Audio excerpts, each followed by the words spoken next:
One of my great privileges as a pastor is to meet with young couples as they're preparing for marriage. And one dream that just about every couple has is a dream of one day having their own home together.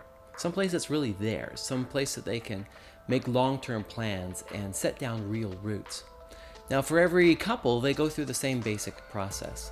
They figure out what kind of a home they would need.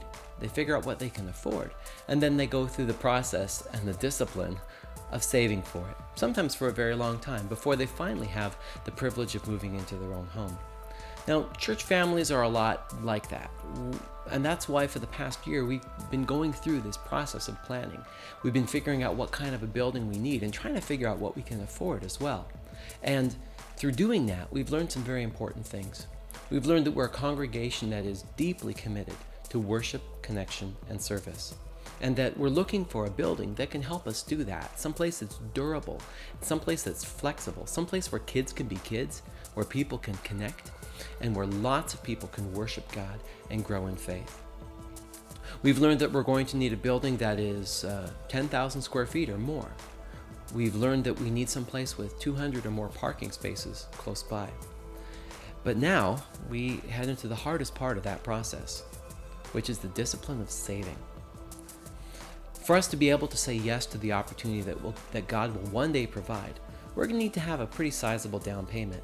Because as we've figured out what we can afford, we've also learned that in order to have a building that's going to fit the kind of ministry we have, we're probably going to need to retrofit an existing space rather than buying something new.